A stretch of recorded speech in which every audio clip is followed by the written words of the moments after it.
Graça e paz a todos, amém? Graças a Deus, onde tem 2 ou 3 tem uma multidão, porque Jesus está junto, diz a Bíblia. É verdade, irmãos? Amém? Eu sei que nós estamos na pior época do ano para cultos, para ajudar uma greve de ônibus, né? Mas eu estou muito feliz porque você está aqui e já somos um vencedor, amém?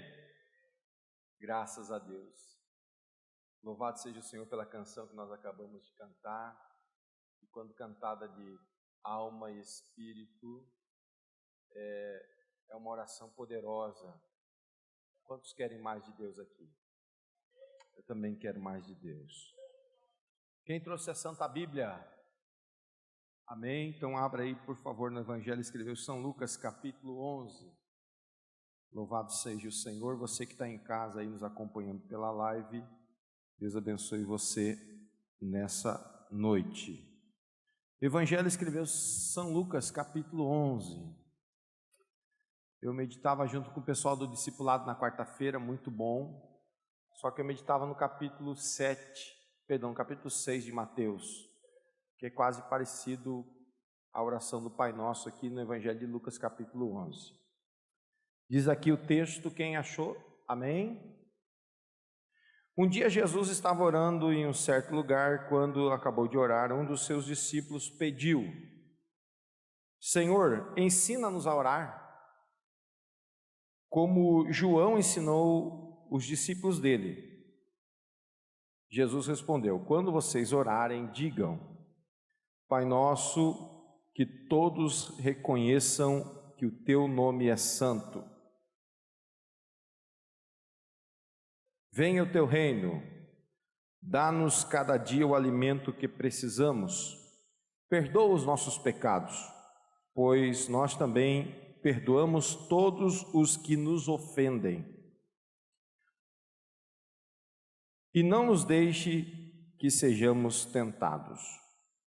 Então Jesus disse aos seus discípulos: imaginem que um de vocês vá à casa de um amigo à meia-noite e lhe diga: amigo, me empreste 3 pães. É que um amigo meu acaba de chegar de viagem e eu não tenho nada para lhe oferecer. Imaginem que o amigo responda lá de dentro: não me amole.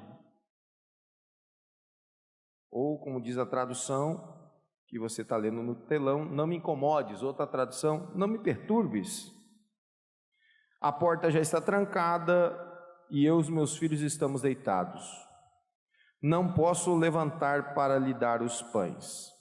Jesus disse: afirmo a vocês que pode ser que aquele não se levante porque é amigo dele, mas certamente se levantará por causa da insistência dele e lhe dará tudo o que ele precisar.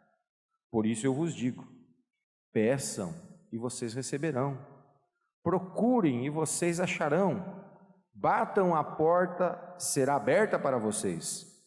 Porque todos aqueles que pedem recebem, porque todos aqueles que procuram acham, porque a porta será aberta para quem bate.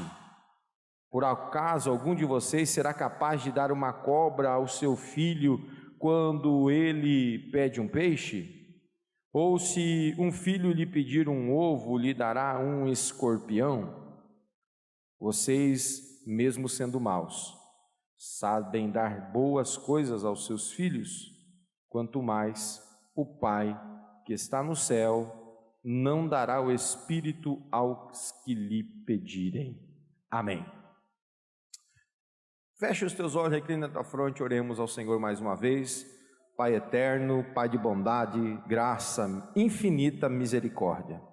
Obrigado, Senhor, por estarmos aqui reunidos em teu nome. Obrigado, Senhor, pela oportunidade de, em nome de Jesus, ministrarmos a tua palavra por mais uma vez.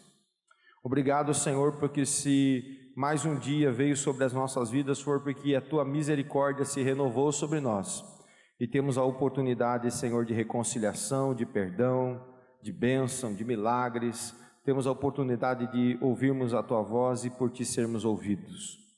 Muito obrigado, Senhor, por cada um que conseguiu estar conosco nessa noite. Obrigado também por aqueles que não conseguiram estar conosco. Senhor, aqueles que estão nos assistindo, Senhor, via as mídias sociais, muito obrigado, Senhor. E abrimos o nosso coração, Senhor, nessa noite para ouvir a Tua voz. Senhor, nos dá graça, entendimento, abre nosso ouvido, Senhor, que conduz ao nosso coração, que é a porta que precisa se abrir para recebermos bênçãos espirituais da Tua parte, Senhor, e refletir no mundo físico e material. Muito obrigado, Senhor, por tudo que Tens feito em nossas vidas, e nós Te adoramos. Amém e amém, Jesus. Podeis assentar, queridos. Eu saúdo aí os convidados, dos nossos amigos, do nosso irmão Márcio, da Gize, do professor Diogo, da Mariana. Deus abençoe vocês, bem-vindos nessa noite, amém? A todos os irmãos também, bem-vindos nessa noite em nome de Jesus. Estou vendo alguns rostos que eu não vi há algum tempo, bem-vindos, é bom ver vocês. Gente, essa palavra é muito poderosa. Lucas, quando ele escreve, ele não escreve por ser uma testemunha ocular, ele escreve porque ele é um pesquisador. É interessante que dos 4 evangelhos escritos, apenas 2 são testemunhas oculares, que é Mateus e João. Mateus é aquele que Jesus, em Cafarnaum, vai no lugar de trabalho dele. É uma coisa impressionante. Você imagina que você está lá no seu escritório, na empresa que você trabalha, quem sabe no caixa do supermercado, quem sabe dando aula no futebol, quem sabe aonde você esteja, e chega um camarada que você nunca vê na sua vida, e ele olha para você e diz uma única frase: segue-me. Caramba, qual será que seria a sua atitude?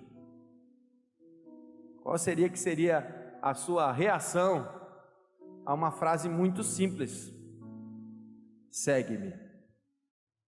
Claro que aqui tem todo um contexto por trás disso. Uma coisa é o pastor Samuel chegar para você num caixa e dizer: segue-me, e você dizer: quem é esse louco, E chegar Jesus, que é o Filho de Deus. Eu tenho certeza que quando ele fez esse chamado aos discípulos, era o Logos ali encarnado, que era, ou seja, o Filho de Deus, porque Jesus era 100% homem, mas também era 100% Deus.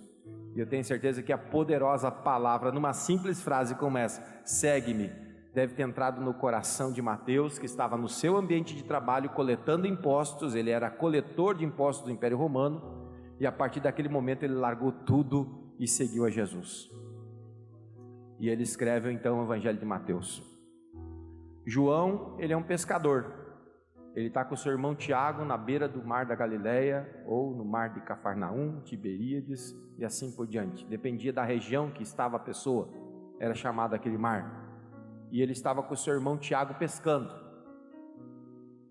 E Jesus chega para os dois que estão ali costurando as redes, e ele simplesmente fala a mesma frase para eles, só que com um adjetivo a mais, ou um aditivo a mais.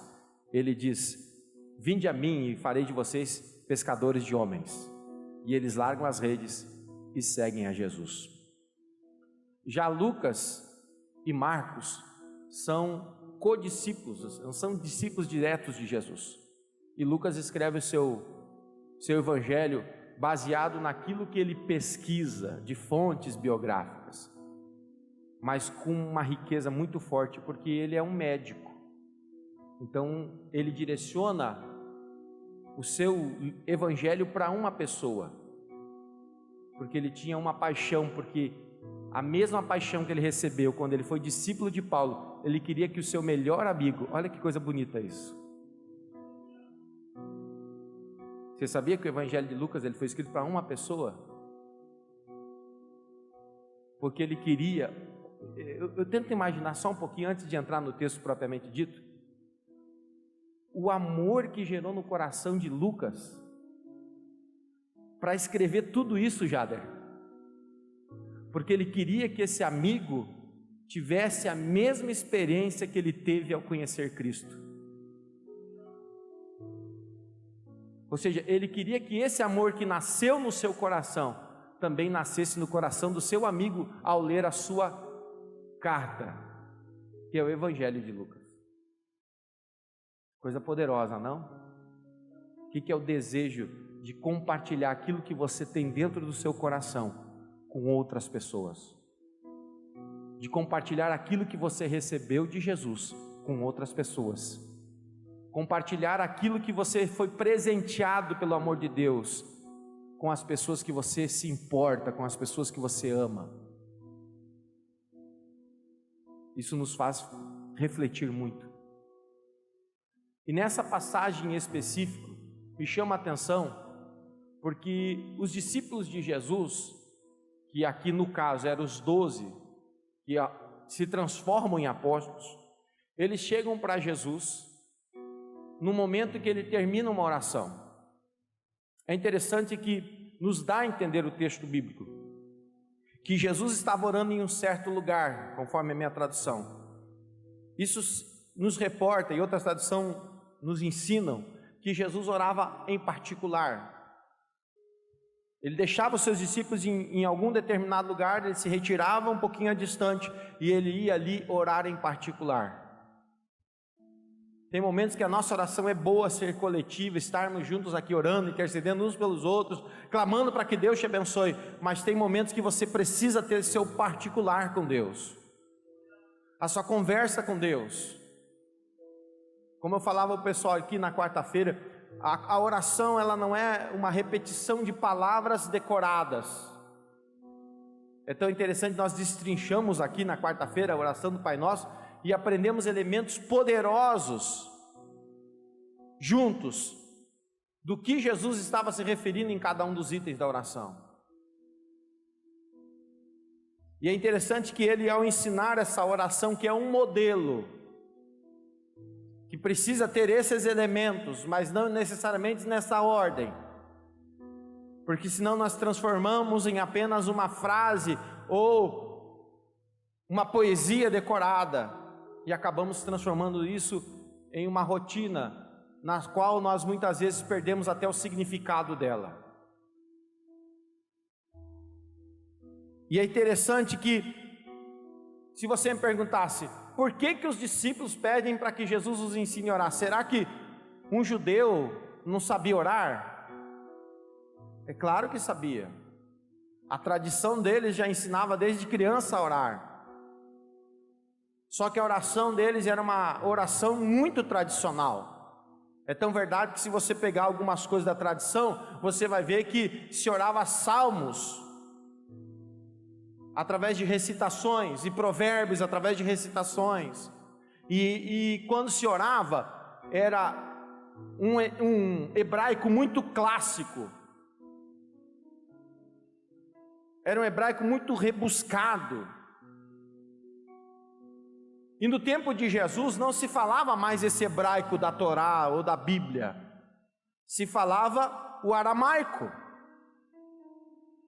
E o aramaico é tipo um hebraico, para você entender melhor ainda, é tipo assim, o inglês da Inglaterra e o inglês americano. Então o pessoal falava no tempo de Jesus, no cotidiano do século I, um hebraico popular.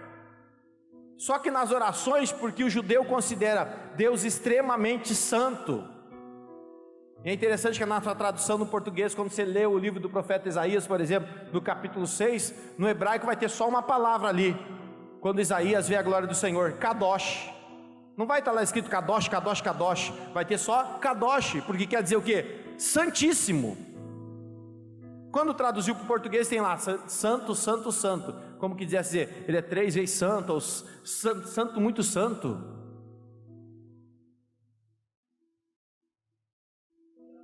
Então o judeu entendia que a sua oração ela tinha que ser algo rígido, porque o seu Deus era um Deus rígido. Porque quando eles viam aqueles que estudavam a religião, as leis de Moisés, as santas letras, e eles ouviam muitas vezes essas pessoas orarem, e eu não estou aqui os condenando, porque era o sistema na qual eles professavam a sua fé. Só que as pessoas que não faziam parte desse ciclo da religião ou da religiosidade, a qual era professada nos sinédrios, que eram as igrejas, né? Ou seja, como se fosse a sede das igrejas, nas sinagogas, lugares de oração, as pessoas que escutavam aquilo muitas vezes não entendiam. Por isso que agora chegam os discípulos para Jesus e perguntam: Senhor, ensina-nos a orar, como quem diz, nos ensina algo mais fácil. Como é que nós conseguimos chegar a Deus de uma maneira mais fácil? E ele ensina a oração do Pai Nosso. É tão interessante que a primeira palavra da oração do Pai Nosso qual que é? Pai. Que no hebraico comum é Abbas. Em aramaico é a mesma frase que Jesus fala na cruz: Abba, meu Pai. Porque ele queria que as pessoas entendessem o que ele estava falando. E após eu ensinar essa oração, Jesus disse assim, talvez, né, eu parafraseando comigo, eu pensando aqui nos meus pensamentos, Jesus disse: mas eu preciso reforçar para que eles entendam algo mais dessa relação com Abba, com o Pai. Então ele chega e diz assim: eu tenho uma historinha para contar para vocês. Você imagina comigo que numa certa noite um amigo bata na sua porta e diga: eu preciso de 3 pães, porque me chegou um outro amigo. E é interessante que o nome dessa história que Jesus conta se chama amigo inoportuno. Ou seja, sabe aquele cara que chega na hora errada e você não tem nada em casa? Sabe, tipo aquele que te visita na hora errada, no dia errado, no momento errado, e ele bate na tua porta: ô, vim jantar com você. E você faz aquela, você sempre diz: ó, que alegria. E a tua esposa faz assim: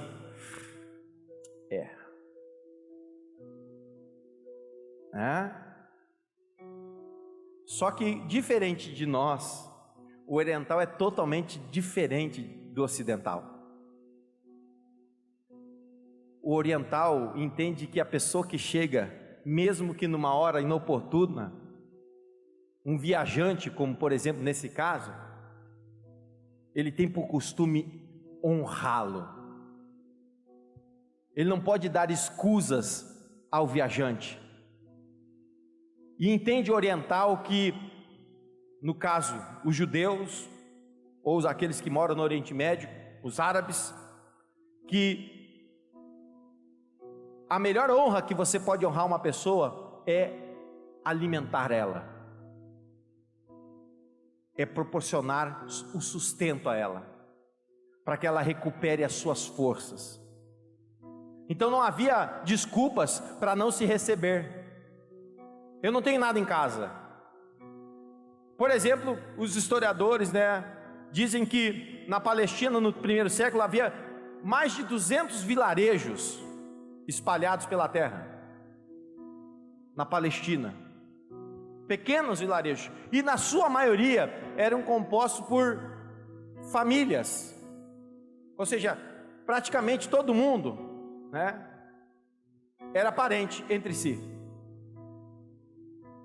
Ou seja, o pão, que era o alimento básico da alimentação e da refeição, ele servia como garfo, como colher, porque não se tinha isso. Então as alimentações tinham por base o pão, que eram comidos com carne de cordeiro assado, molhados em um molho tipo apimentado, com um molho amargo, com salsa, alguma coisa de vinagre, e ali se molhava aquele pão, comia-se com carne assada e com vinho,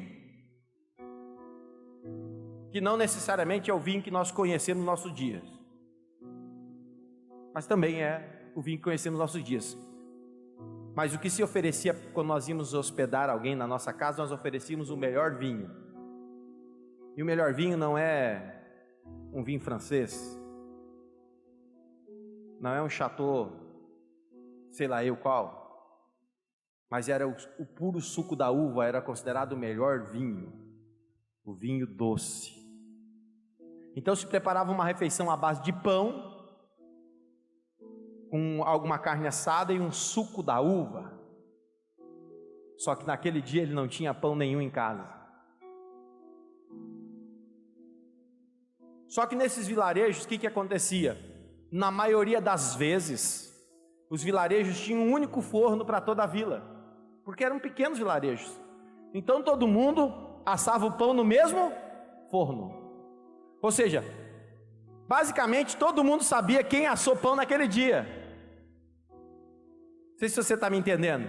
Quem está entendendo, diga amém. Ou seja, eu sei que o Jader assou pão nesse dia, então eu não tenho, mas eu sei que o Jader tem.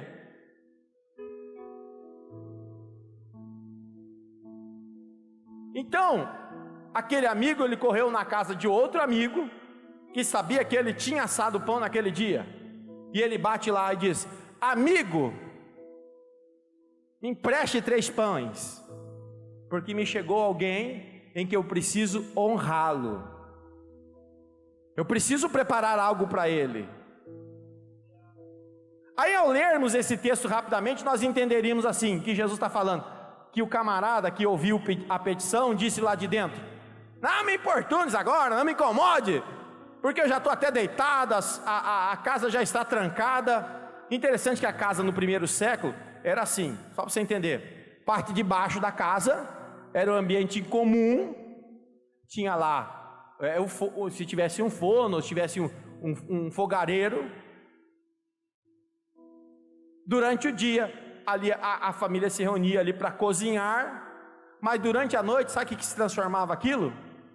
Lugar onde se guardava os animais, e a família toda dormia no terraço, na parte de cima. E ele diz: não me incomode mais, porque já está tudo trancado, eu não tenho nem como dar para você alguma coisa agora. Num primeiro instante nós diríamos assim: camarada ignorante esse, que vizinho mal educado. Puxa, a gente se conhece, a gente aqui reparte todas as coisas. Mas na verdade Jesus não está falando isso. Na verdade, no próximo item a seguir, no próximo versículo a seguir, você vai ver que Jesus, ele afirma uma coisa muito interessante. Ele diz assim: eu afirmo a vocês que pode ser que ele não se levante porque é amigo dele, mas certamente se levantará por causa da insistência. Num primeiro momento eu também não entendi esse texto. Eu disse: Senhor, que negócio é esse?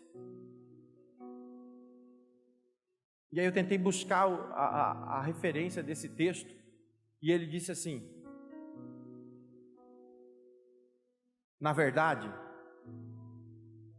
como eu moro na mesma vila, eu reparto todas as coisas, nós vivemos numa comunidade. Se ele está recebendo alguém que precisa ser honrado, é como eu estivesse recebendo alguém que precisa ser honrado. Então eu não farei isso por causa dele, mas eu farei isso pela honra. Eu farei isso não por quem ele é, mas pelaquilo que ele representa ser.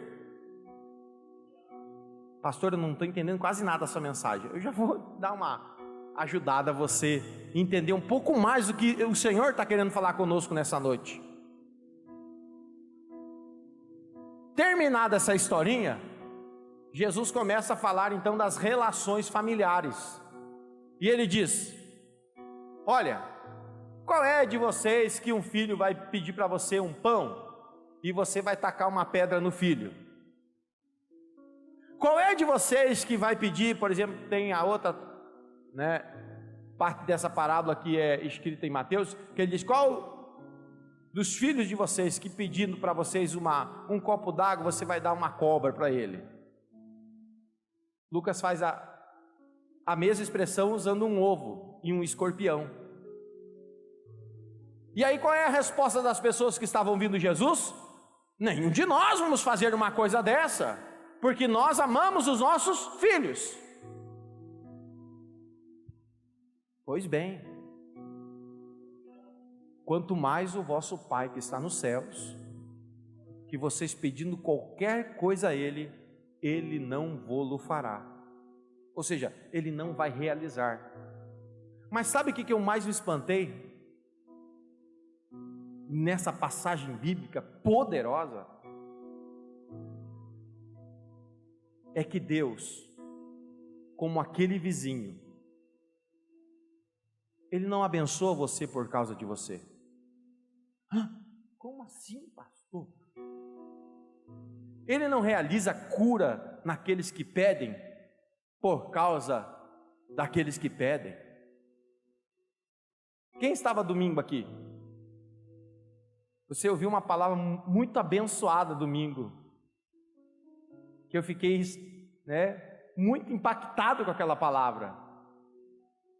Por exemplo, e eu vou aqui aí usar até para complementar essa palavra dessa noite, quando Jesus chega para o homem que está há 38 anos ali, deitado, perto de um tanque, e ele pergunta: queres ser curado? E o homem não diz: quero ser curado. Ele diz: não consigo ser curado. Resumindo, ele fala isso. E aí ele usa terceiros como desculpa para não ser curado. Eu não sou curado porque ninguém me ajuda. E o que Jesus faz? Jesus ajuda ele derrubando ele dentro do tanque? Não, ele cura o homem. Mas ele não pediu. Pediu? Alguém viu aquele homem pedir no texto para Jesus: me cura? Não. Em nenhum momento do capítulo de João 5, aquele homem pede a sua cura. Mas então por que Jesus o cura? É a mesma razão pelo que Deus faz as coisas. Por quê, pastor? Pelaquilo que Ele é, pela sua essência, pela sua própria honra, pela sua própria justiça. Talvez você não estou entendendo muito, pastor. Deus está dizendo: eu farei, independente de quem pede, porque eu sou. E ele usa uma frase muito interessante quando ele conversa com Moisés no livro de Êxodo. Ele diz: eu sou o que eu sou. Eu sou um Deus que cura. Eu sou um Deus que liberta. Eu sou um Deus que salvo. Eu sou um Deus que vence. E assim você pode usar todos os outros e quaisquer adjetivos de um Deus que é o que é. E é isso que ele está dizendo: eu não vou fazer por causa apenas como aquele vizinho, eu não vou te dar os 3 pães porque você recebeu uma visita inoportuna. Eu vou te dar os 3 pães porque é a honra do nosso vilarejo que está em jogo. E o nosso vilarejo tem a fama de ser hospitaleiro. Quando Deus fala isso, através de Jesus na palavra, o que Ele está fazendo? Eu não vou curar por causa do enfermo, eu vou curar porque eu sou a cura. Eu não vou abençoar por causa da pessoa apenas que está precisando da bênção, eu vou abençoar porque eu sou um Deus abençoador. Eu não vou salvar apenas por causa que ele é pecador, eu vou salvar porque eu sou um Deus perdoador. Porque se nós formos olharmos, e aí nós vamos para outra ótica da mensagem, se nós formos olharmos para nós não somos, queridos, me perdoem, não saia triste da igreja, mas saia convicto de quanto Deus te ama. Porque se fôssemos olhar pela ótica do merecimento, nós não merecemos nada. Porque somos ruins por natureza. Somos egoístas por natureza. Somos egocêntricos por natureza. Então como é que nós fazemos? Como é que podemos nos tornar bons? Como é que nos podemos tornar caridosos? Como é que podemos nos tornar amorosos? Somente se reconhecermos que Ele é, para depois nós sermos. Seremos por causa daquilo que Ele é. Deus é amor. Se Deus estiver em nós, nós seremos amorosos. Deus é bom. Seremos bons se Deus estiver em nós, porque Ele é bom e nos transforma em bons. Quem está entendendo, diga amém. Tem alguém comigo aqui nessa noite? Amém. E é interessante que Jesus encerra dizendo aqui, ó: se você buscar, você vai achar.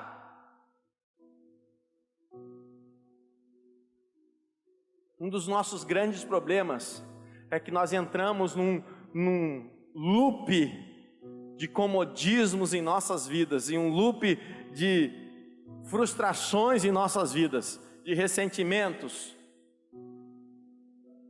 E aí nós queremos que Deus venha e desça do céu, saia do seu trono de glória, de preferência, como diz lá a palavra, que Ele suba nas asas de um querubim, venha até nós, e Ele, às vezes é o desejo dos nossos corações, e eu não vou dizer para você que às vezes não é o meu.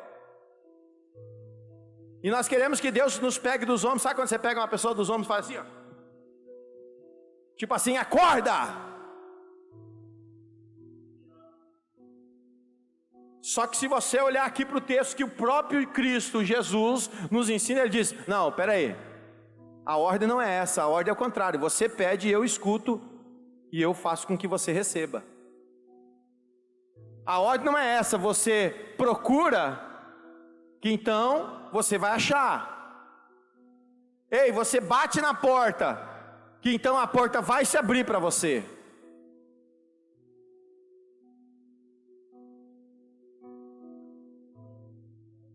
E é isso que Deus está falando para nós, que se você buscá-lo, porque Ele é, Ele fará. Se você pedir, você vai receber, porque Ele é e fará. Se você bater, Ele vai abrir, porque é Ele que abre e ninguém fecha.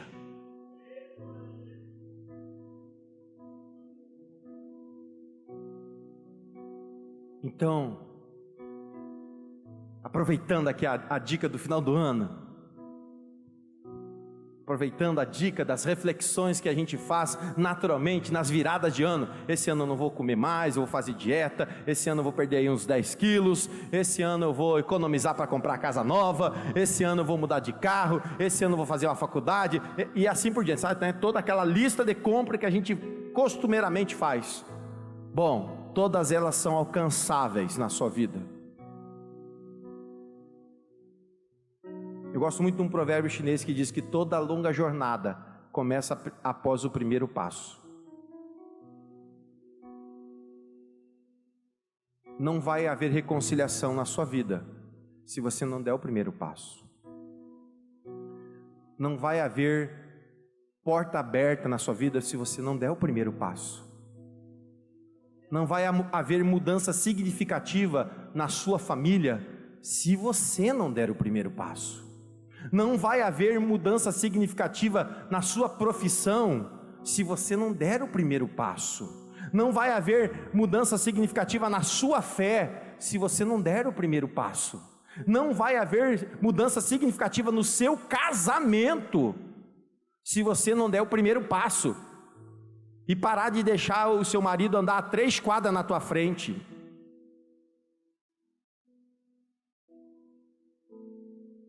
Às vezes eu vejo casais andando que o marido está lá 1 quadra na frente da esposa. E a cena sempre é a mesma às vezes, né? É a mulher com os 3 filhos e o marido 3, 4 passos lá na frente. primeiro passo é seu, dar a mão para sua esposa e dizer: vem comigo, porque você sempre esteve comigo. Nada nessa vida vai para frente se não tiver o primeiro passo. Pelo contrário, se você não começar a dar passos, na verdade você retrocede. Quem está entendendo, diga amém. Foi isso que Jesus ensinou. Tem muitas parábolas relacionadas com essa, da insistência, da persistência, da determinação. Jesus era um especialista em animar as pessoas, dizendo: não desista, vá em frente. Peça, insista, bata, procure, vai, porque eu não vou fazer só porque você está pedindo, eu não vou fazer só porque você está batendo, eu não vou fazer só porque você está procurando, eu vou fazer porque você pediu, porque você procurou, porque você bateu, mas farei por causa de mim mesmo. Que lição poderosa Lucas nos ensina. Eu quero convidar você a ficar em pé nesse instante.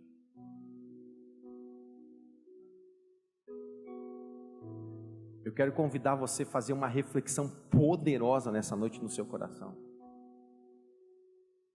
E vamos aproveitar, irmãos, que a fila hoje está menor, para pedir. Tinha um pastor que sempre brincava, né? Eu oro muito de madrugada, né? Porque de madrugada são poucas pessoas que pedem, então a fila é menor, né? Ele brincava dizendo assim. Então por isso que eu lembrei da brincadeira e falei isso nessa noite. Vamos aproveitar que hoje aqui na Chama Viva tem um público um pouco menor do que nos costumes cultos de sexta-feira, mas é uma oportunidade de ouro, na verdade, para você pedir, porque aquele que pede, recebe, aquele que procura, acha, aquele que bate, se abre. E eu tenho certeza, irmãos, que aquele que fez essa promessa, não fui eu.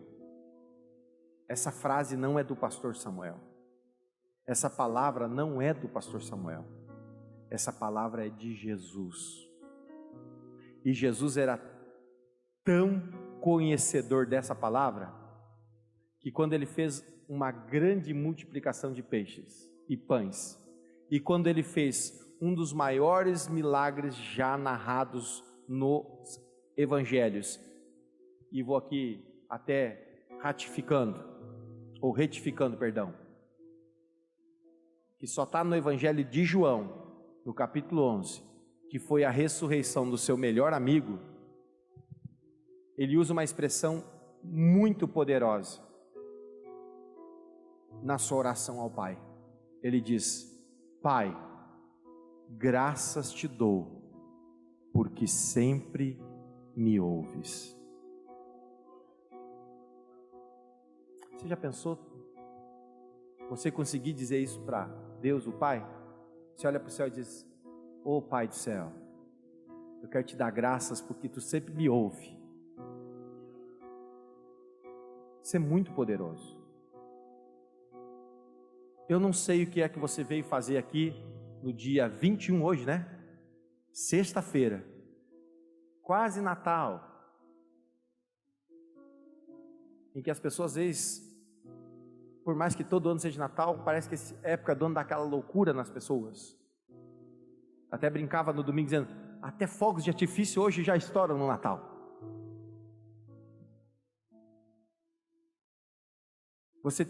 Você poderia estar em qualquer outro lugar, mas você escolheu hoje estar aqui, na casa do Pai. Eu não sei o que você veio pedir numa sexta-feira, que a gente tem como costume dizer, sexta da vitória, sexta da conquista, sexta das portas abertas, seja qual for o tema às vezes escolhido numa mensagem. Mas hoje Deus tocou no meu coração de dizer: você fala para eles pedirem, você fala para eles buscarem, fala para eles procurarem, fala para eles bater na porta. Então eu quero convidar você que precisa de algo da parte de Deus. O culto de sexta, nós temos por objetivo isso. Eu não sei o que é que você precisa achar, porque eu não sei o que você perdeu. Eu não sei o que é que você precisa receber. Eu não sei que porta você necessita que seja aberta, mas eu sei que eu creio num Deus que Ele faz e que pode fazer na sua vida. Eu quero convidar o presbítero Jader, quero convidar o pastor Nelson, para nós aqui com óleo ungirmos a sua vida. E eu quero que você venha aqui na frente. Eu sei que o nosso horário já estourou, nós vamos encerrar o culto, mas eu não poderia deixar de orar por você. Seja nessa noite aquele que vai bater na porta do vizinho, e o vizinho hoje é Deus. Você é aquele que não tem, mas você vai bater na porta daquele que tudo tem. Você não possui, mas você vai bater na porta daquele que tudo possui. Você não pode fazer, mas você vai bater na porta daquele que tudo pode fazer. Você crê nisso? Se você precisa, então vem aqui para frente. Vem aqui para frente. Enquanto nós vamos aqui ouvindo louvor, você vem para frente já pedindo. Você já vem na porta batendo. Você já vem crendo. Oh, aleluias. Enquanto eles vão cantar pelo menos uma vez essa canção, vai ser o tempo que você aqui na frente vai ter para bater na porta. Vai ser o tempo que você vai ter para pedir.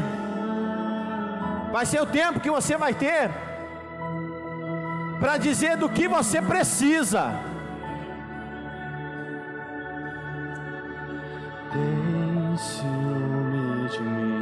Pastor, eu não sei como orar. Não faz mal, ore do jeito que você entender.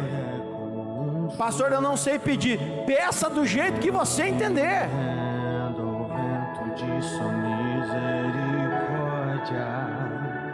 O bom de tudo é que Deus fala todas as línguas, até a do teu coração.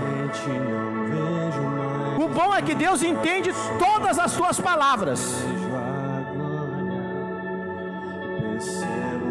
Deus entende até as lágrimas que rolam do teu rosto. Quando você não tem uma palavra para dizer, mas as lágrimas estão descendo.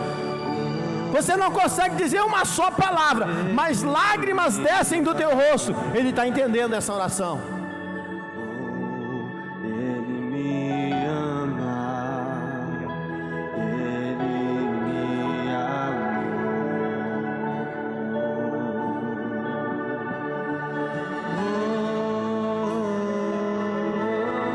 Santo, Santo, Santo. Oh Senhor, abaixo.